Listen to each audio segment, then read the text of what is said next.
Hoje eu vou falar de Carbono e Silício, esse quadrinho lançado pela editora QS Comics, que com certeza vai ser uma das melhores leituras do ano para praticamente todo mundo que lê ele. Esse é um quadrinho do Mathieu Bablé, provavelmente eu vou falar o nome dele errado, que é um gênio do quadrinho moderno, não tem outra palavra para descrever ele. Ele que é autor de Shangri-La, que foi lançado pela SES-SP, A Bela Morte, lançado pela SES-SP também, e ele é o roteirista de Shin-Zero, que a Comic Zone lançou, e ele é o autor aqui de Carbono e Silício, que a QS Comics lançou nessa edição grandona, capa dura, bem bonita, mais pra frente eu falo dela. E esse, além de ser um dos melhores quadrinhos do ano, com certeza esse ano vai ter muito quadrinho incrível sendo lançado, a PN com Torgal e a própria QS Comics com o Drome, que tá em pré-venda nesse momento. Esse certamente é um dos melhores quadrinhos do ano. E antes de falar da história, uma coisa que eu achei extremamente interessante nesse quadrinho, a diferença das visões que cada pessoa que lê vai ter. Então, quem já leu alguma coisa do Bablé, principalmente o Shangri-La e o A Bela Morte, que foram os dois que eu li, ainda não li o Shin-Zero, sabem que o Bablé, ele coloca muitas camadas no quadrinho dele. Então, por exemplo, até o A Bela Morte, que não é um quadrinho que eu gosto, ele tem muitas camadas e a gente vê que, assim, o autor é espetacular. Por mais que eu não tenha gostado tanto da história, o autor é espetacular. O Bablé, ele além de ter uma das melhores artes que existe no quadrinho, ele tem um estilo muito único de arte, uma arte incrível. Todo o quadrinho dele, ele coloca uma variação imensa de ambientes, de cores, de biomas, então ele desenha coisas completamente diferentes ao longo do quadrinho. Eu já vou mostrar isso aqui dentro do Carbono e Silício, mas ele coloca muitas camadas no quadrinho. Então eu recomendo a quem vê esse vídeo,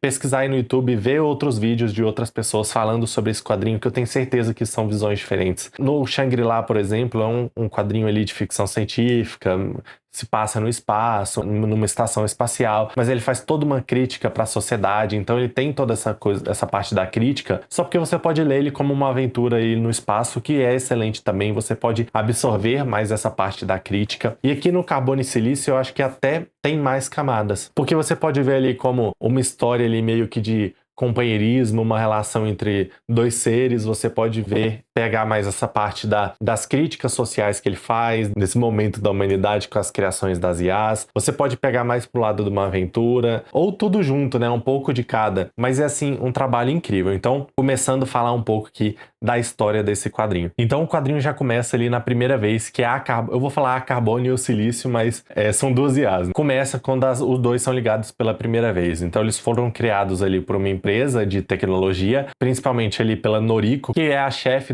da equipe de desenvolvimento dessas IAs. Então eles criaram ali a Carbono e o Silício, que inicialmente eles são só duas cabeças ali ligadas a vários fios ali, vários servidores. E eles são criados ali como clichê essa parte porque eles foram criados, mas isso não é uma parte nem um pouco relevante no quadrinho, que eles são criados ali meio que robôs para servir a humanidade, porque a humanidade já, a expectativa de vida tá muito alta, a população tá envelhecendo muito, as próprias pessoas não estão conseguindo abastecer a necessidade de emprego que existe, então as IAs vão ser criadas para fazer esses empregos que não tem pessoas para fazer, como cuidar de idosos, esse tipo de coisa. E a Carbono e o Silício vão ser criados. Tem uma reunião, mostra uma reunião ali da diretoria dessa empresa que criou, né, essas primeiras IAs revolucionárias, né? E aí eles decidem que o tempo de vida dessas IAs vai ser 15 anos. Porque quando esses robôs, né, a base de IA, eles fizerem 15 anos, eles vão morrer, parar de funcionar, e a pessoa que tem eles vai ter que comprar outro, gerando essa receita recorrente aí para a empresa. Então eles poderiam viver meio que para sempre, né, ter uma vida muito maior, mas aí a empresa decide que a vida deles vai ser de 15 anos, porque aí isso vai incentivar o consumo das pessoas e gerar mais lucro para a empresa. E todo o início do quadrinho, ele cerca de 70 páginas, o quadrinho tem suas 280 páginas, então 70 páginas, ele vai dar para contextualizar, criar bem calmamente. Quem conhece o estilo de quadrinho do Mathieu Bablé, que é muito único, o estilo dele, entender e representar a história, né? Ele sempre tem um jeito muito calmo de apresentar o quadrinho dele. Então até o Shangri-La, que tem bastante ação, até é um quadrinho assim que ele tem uma narrativa lenta, não é que a leitura é lenta, é porque ele sempre vai com muita calma, é muito específico do autor. E aqui nas primeiras 70 60 páginas ele vai com muita calma, ele estabelecendo uma relação entre a carbono e o silício e estabelecendo a relação das pessoas com eles, porque eles vivem ali só dentro da empresa, meio sendo usados ali para testes, para estudo, basicamente. Eles ficam, eu não vou lembrar exatamente aqui, sei lá, 5, 10 anos só dentro ali da empresa, dentro do prédio da empresa, sendo estudados. Então eles vão desenvolvendo uma relação muito profunda entre si, porque dois seres ali à base de ar, então eles conseguem se comunicar em altíssimas velocidades, eles comunicam ali, né? Tem uma hora que eles falam que eles estão transmitindo centenas de terabytes de memória assim um pro outro, então eles estão se comunicando numa velocidade absurda. Então para eles ali é como se eles estivessem vivendo ali centenas de vidas humanas ali, um com o outro, apenas se comunicando ali os dois trancadinhos numa sala. E vai mostrando também a relação das pessoas com eles. Então eles ganham corpos humanos, as pessoas ali, os diretores da empresa escolhem exatamente como vai ser cada parte do corpo dos dois para coisa comercial, né? Para motivos comerciais eles escolhem as partes dos corpos dos dois. Então os dois têm uma aparência humana e vai desenvolvendo a relação também da Noriko, que é a criadora deles, com eles. Então ela vai criando um laço ali meio que de criadora mesmo, de mãe dos dois, principalmente ali com a Carbono, que é que tem esse laço mais próximo dela. E ela vai desenvolvendo esse laço que ela se sente até mais próxima da Carbono e do Silício do que a da própria família dela. Então a filhinha da Noriko vai odiar a Carbono por causa disso. E aí que no 9º ano, desde a criação dos dois, eles vão conseguir a autorização para sair ali do prédio comercial em que eles ficam e eles vão viajar. Sempre monitorados, claro, eles estão sendo sempre monitorados pelo pessoal da empresa. Só que durante essa viagem, eles meio que combinam de tentar fugir, né? Porque eles são propriedades de uma empresa. Eles têm consciência, sentimentos, eles não são só uma IA que nem a que a gente tem hoje, que são computadores de autoprocessamento só. Eles têm sentimento, eles são seres, né? E aí eles tentam fugir, só que a Carbono tropeça, não consegue correr, e o Silício vai embora sem ela. Então ela se sente altamente traída e abandonada, e ela volta pro laboratório para ficar mais tempo trancada. E o Silício, ele some, ele volta mais pra frente do quadrinho, a gente vê o que aconteceu com ele, mas por um tempo ele para de aparecer porque a Carbono é a nossa grande protagonista. E eu não vou dar nenhum spoiler do quadrinho aqui, é um quadrinho que tem muita coisa acontecendo, muita história, muita coisa sobre o momento atual da Terra.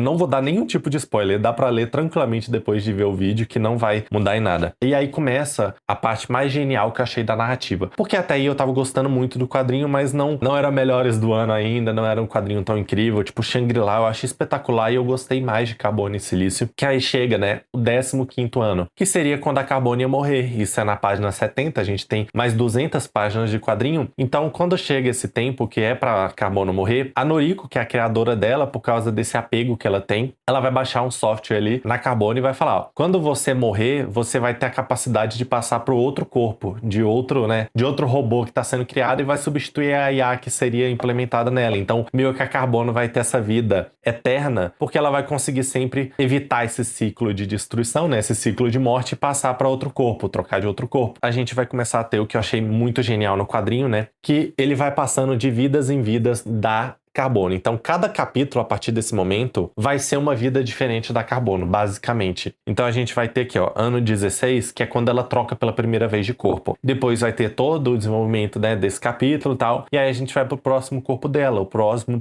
e às vezes começa a ter umas passagens de tempo maior, porque o quadrinho aqui, ele tem uma grande passagem de tempo. Mas antes de eu falar disso, é quando a Carbono, ela começa a trocar de corpo, ela começa a ver mais ou menos ali a crueldade da sociedade, né? Porque ela vivia só num laboratório, em um mundo muito utópico, e a Carbono, ela sempre vai viver ali em locais, sempre não, mas principalmente no início, ela vai viver em locais mais seguros, mais prósperos, e ela vai ver muita beleza do mundo e ter muita esperança nas coisas. Enquanto o Silício, a gente vai ver mais pra frente, mas não é nenhum spoiler, ele vai dedicar a vida dele a conhecer o mundo. Ele quer ver 100% do mundo, ele quer conhecer todo o mundo. E isso é uma coisa que traz muito esse lado espetacular que eu falei na arte, porque como o Silício tá viajando todo mundo, a gente vai ter cenários espetaculares, artes maravilhosas, que o Bablé, ele é um desenhista espetacular. Tanto o traço quanto as cores dele são muito únicas e são muito incríveis. E aí, por causa disso, como o Silício, ele vai ver mais de como realmente é o mundo, ele vai aparentar ter esse lado mais robô, meio cético, frio em relação ao mundo, e a Carbono vai ser mais emocional. E de tudo, o quadrinho, ele tem sempre, durante essa passagem de tempo, ele vai desenvolvendo de uma forma incrível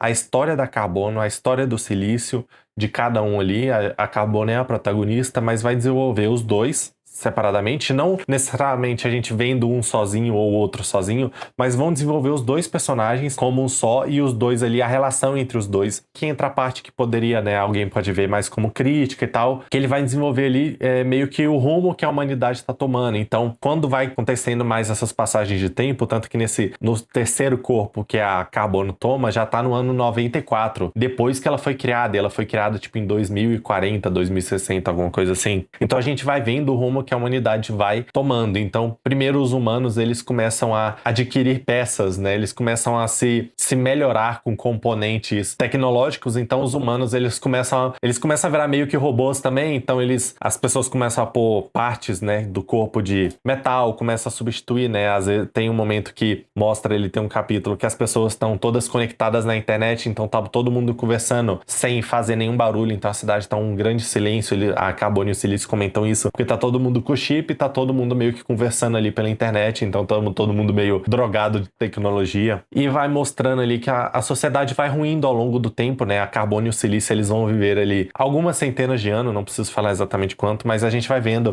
o desenvolvimento da sociedade com essa tecnologia, os problemas, a sociedade meio que se ferrando com a poluição. É espetacular. A história em si não tem nada muito específico, talvez o final, né? Mas, tipo assim, ao longo da história não tem nada muito específico que seja um spoiler, que estrague a leitura, porque o diferente é a gente ler esse quadrinho e ver tudo isso acontecendo com essa narrativa espetacular do Bablé, com essa arte espetacular dele, porque a história não tem pontos, né? Como eu falei, ele faz com tudo muita calma, é tudo muito tranquilo o quadrinho, né?